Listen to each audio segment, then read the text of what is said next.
અંદર નૃત્ય ભળે છે ત્યારે એની અદ્ભુત અસર થાય છે એવું આપણા ઋષિમુનિઓએ યુગો પહેલાં જાણી લીધેલું. અને એટલે ભગવાનની સ્તુતિમાં જ્યારે આપણે નાચીને ગાઈને ભગવાનને બોલાવીએ તો ભગવાને હાજર થવું જ પડે છે.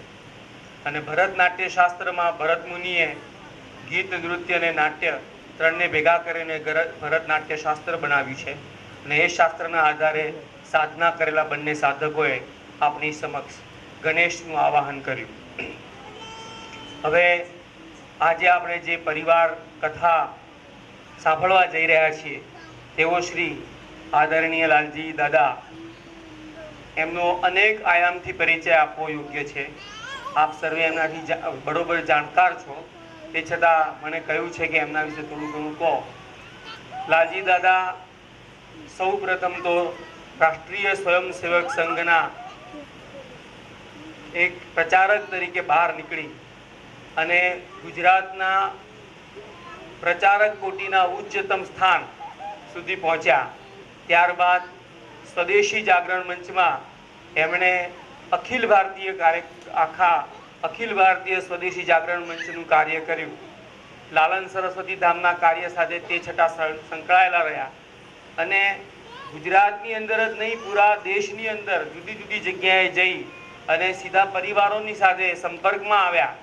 ત્યારે એમને ધ્યાનમાં આવ્યું કે આજે જે ભારતની ઉપર જે આક્રમણ થઈ રહ્યું છે એ આક્રમણ ચારેય દિશામાંથી છે અને મોટું આક્રમણ જે છે એ આપણા ઘરના પરિવારો ઉપર છે. અને આપણા ઘરમાં આપણે સ્વિચ ચાલુ કરીએ એટલે ટેલિવિઝનથી શરૂ કરી, રેડિયોથી શરૂ કરી અને બાર સ્કૂલોની અંદર ગવાતા ગીતો સુધી પણ આપણે જોઈશું. અને જે ભણાવાય છે તેની અંદર પણ એટલું બધું ઘૂસી ગયું છે કે આપણે માન્યું તે એમણે જાણી લીધું. તો એવા એક વ્યક્તિ કે જેમણે સ્વયંસેવકથી શરૂ કરી અને ભારતની અંદર, આખા ભારતની અંદર પરિભ્રમણ કરીને પરિવારને બચાવવા માટે શું કરી શકાય તેનું બહુ ઊંડું ચિંતન કર્યું છે. તેવા વ્યક્તિ આપણને અત્યારે કથાકાર તરીકે મળ્યા છે. એ જે વાણી બોલશે એમાં તમને ખ્યાલ આવશે કે કોઈ ગોખેલું નથી બોલતા, લખેલું વાંચેલું નથી બોલતા, પણ ચિંતવેલું, જોયેલું, જાણેલું બોલે છે. અને આપણને એકદમ સીધું સ્પર્શી જાય તેવું બોલે છે.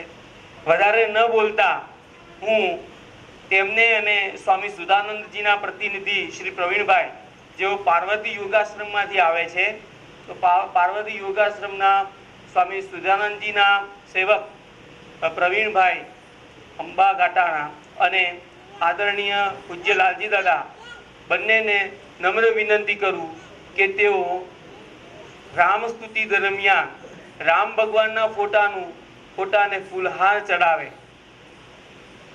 રામ ભગવાનના ફોટાને ફૂલહાર ચડાવવા માટે આપણી સાથે છે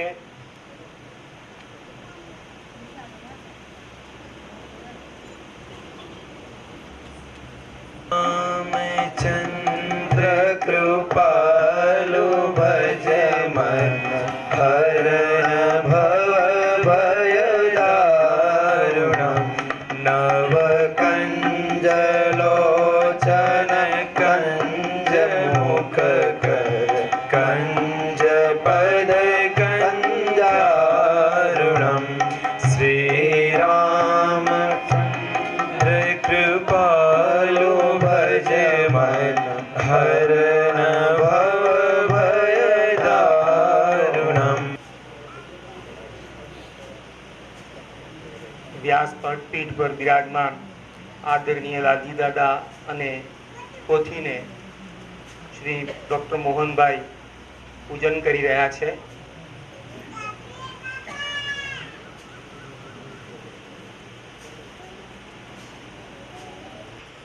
એટલે આપણે પહેલા ગણપતિ દાદાનું આવાહન કર્યું. હવે તે સાથે શિવજી પોતે પ્રગટ થાય એવો પણ આપણને મનમાં ભાવ છે. તો શિવજીને પ્રગટ કરવા માટે ભરતનાટ્યમ દ્વારા કિરણભાઈ ઠાકરને નમ્ર વિનંતી છે કે તેઓ શિવ તાંડવ નૃત્ય દ્વારા ભોળા ભગવાન શિવને રીઝવીને આપણી સૌની વચ્ચે બોલાવી લે. તો કિરણભાઈ તેમની ભરતનાટ્યમની સાધના દ્વારા ભોળા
स्मरन्त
तयो चक्षुषो प्रजामहि महेन्द्रयो समप्रवृत्तिकः कदा सदाशिवं भजाम्यहम्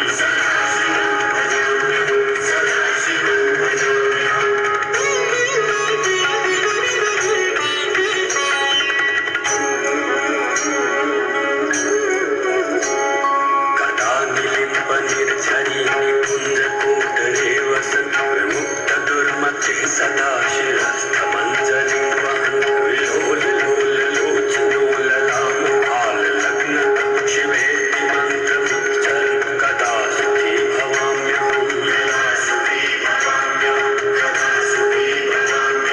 इमं हि नित्यमेव मुक्तमुत्तमोत्तमं स्तवं पठन् स्मरन् ब्रुवन्नरो विशुद्धिमेति सन्ततं हरे गुरौ सुभक्तिमाशु याति नान्यथा गतिं विमोहनं देहिनां सुशङ्करस्य चिन्तनं सुशङ्करस्य चिन्तनं सुशङ्करस्य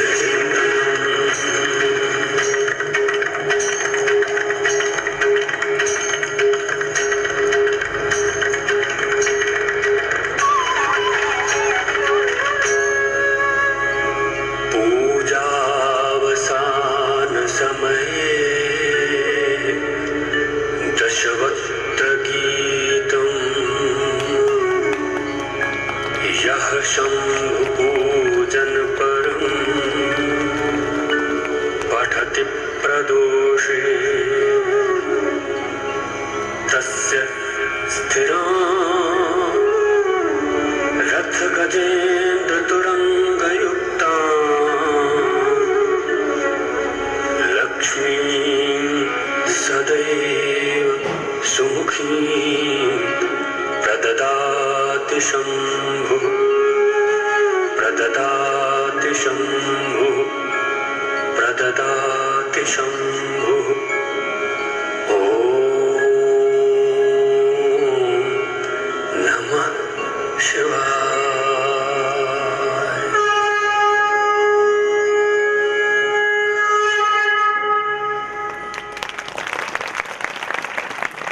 આભાર. કિરણભાઈએ શિવ તાંડવ દ્વારા શિવજીને રીઝવી લીધા છે. એમના નિમંત્રણથી પધારેલા અનેક સુગ્ન બંધુઓ, માતાઓ, અનેક વિદ્વાનજનો અને ખાસ કરીને એક વિશેષ ઉદ્દેશથી આ યોજાયેલી કથામાં જેને પોતાને રસ છે એવા લોકો આવી ગરમીમાં અહીંયા આપ સૌ જે પધાર્યો છો એ બધાને મારા પ્રણામ. સૌથી પહેલા આપણે ગણપતિ દાદાને એમની સ્તુતિ કરીને એમનું આહવાન કર્યું અને આપણી ભારતીય પદ્ધતિ મુજબ કોઈ પણ કાર્યનો પ્રારંભ થાય ત્યારે ગણપતિ વંદના, ગણપતિ પૂજા એનું બહુ વિશેષ મહત્વ છે, આપણે બધા જાણીએ છીએ.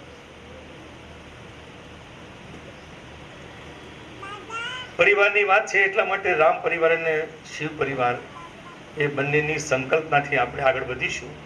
પરંતુ એ પહેલાં થોડી પ્રસ્તાવના એટલા માટે હું કરવા માંગુ છું કે આ કથા એ પાગલ લોકોએ ગોઠવેલી કથા છે. કથાકાર પણ પાગલ અને એના ગોઠવનાર પણ પાગલ. કોઈ દાડો આવી કથા કોઈએ સાંભળી છે? કોઈ રામ કથા સાંભળી, ભાગવત કથા સાંભળી, દેવી ભાગવત કથા સાંભળી? કોઈ જગ્યાએ એક નવો પ્રયોગ થયો છે. એક ગૌ કથા પણ રાજકોટમાં હું હતો ત્યારે ગૌ કથા સાંભળી, પણ કોઈ જગ્યાએ કોઈએ સાંભળી છે પરિવાર કથા? પાગલ લોકોના મનમાં જે વિચાર આવ્યો અને એક મારા જેવા પાગલ માણસે હા પાડી કે સારું ભાઈ, એટલા ગરમીમાં અમે તો પાગલ છીએ જ, પણ તમને બધાને પાગલ બનાવવા માટે નિમંત્રણ જે મળ્યું છે અને તમે આવ્યા છો એ બધા તમને ખૂબ ખૂબ ધન્યવાદ. એક વાત સમજી લો મિત્રો કે કોઈ પણ પરિણામ લાવવું હોય તો પાગલ લોકો જ લાવી શકે. સારી ખેતી કોણ કરે છે? પાગલ છે. કરે છે કે નહીં? અહીંથી આપણે પ્રારંભ કરીએ છીએ. એ ધ્યાન રાખ્યા પછી જે વાંચી જો આ કથા તો છે નહીં, આ આવી કોઈ કથા હોય મેં પહેલા કીધું આ તો પાગલોની કથા છે, પણ વાસ્તવમાં આપણી એક પરિવાર ચિંતન માટેની આ પરિષદ છે. સગાવાલા ભેગા થો, મિત્રો ભેગા થો, સાથે બેસીને એક ચિંતન કરવું એવી એક પરિષદ છે. પણ આ પરિષદ એવી નથી કે 2 કલાકમાં પૂરી થાય ને પછી બધા કહે. 5 દિવસ ચલાવવાની છે. અને એમાં કંઈ આમ તો વિશ્વભરમાં આ પહેલી કથા છે, એટલે સૌપુરા કંપાના લોકોને મારા સતત પ્રણામ કે જેમને આ પ્રયોગ હાથમાં લીધો અને એક આખી દુનિયામાં જે સંદેશો પહોંચાડવો છે એનો પ્રારંભ અહીંયા કર્યો. પરિવાર ચિંતન શિબિરો બહુ થઈ, આખા દેશમાં શિબિરો કરી, ગુજરાતમાં સિદ્ધપુરમાં, પાલનપુર, પાટણ, ખેરાલુ આ બધે ઘણી કરી, પરંતુ આવી જે કથા તરીકે કહેવાય એ આ પહેલી કથા છે કે જે આવતા સમયમાં દુનિયાભરમાં આ કથા થવાની છે. આ કથા અહીંથી હવે જશે તો દેશ વિદેશ જશે, ઓસ્ટ્રેલિયા, કેનેડા ને અમેરિકા ને એવા બધા દેશોમાં જશે એવી આ કથા છે. કેમ કે ત્યાં બહુ જરૂર છે આની, અહીંયા જરૂર છે પણ અહીંયા એટલી નથી જરૂર જેટલી ત્યાં છે. પણ આપણે અહીંયા થોડા હતપ્રભ થયા છીએ એટલે વિચારવાની જરૂરિયાત છે. આશીષભાઈએ બહુ સારી વાત કરી હતી કે લાલજી દાદા જેમ આખા દેશમાં પરિભ્રમણ કરતા થયા અને એમને જે પરિવારોમાં જોયું એમાંથી આ વિચાર આવેલો. એમની વાત સાચી છે, એ સત્ય ઘટના કહું છું. મારી એક બેન છે, એનું નામ છે હંસા દેવજીભાઈ દેવાણી. મૂળ તો કચ્છની છે, કચ્છી પટેલ છે, ઉમિયા માતાનું જ સંતાન છે. પણ એના ત્યાં હું એક વખત એવી રીતે રોકાયો કે સોમવારે પહોંચ્યો અને શુક્રવારે બપોરે રવાના થયો, એટલે કુલ દિવસ રોકાણો 4 રાત્રિ, એટલે સોમ, મંગળ, બુધ, ગુરુ. એ સમય તમે યાદ કરો, એ કયો સમય હતો ખબર છે? સાસ ભી કભી બહુ થી. કોઈને યાદ છે? ખબર છે? સાસ ભી કભી બહુ થી. રોજ સોમ, મંગળ, બુધ, ગુરુ આટલા દિવસ સુધી ચાલે. હવે મને ખબર ખરી કે આવું સાસ ભી કભી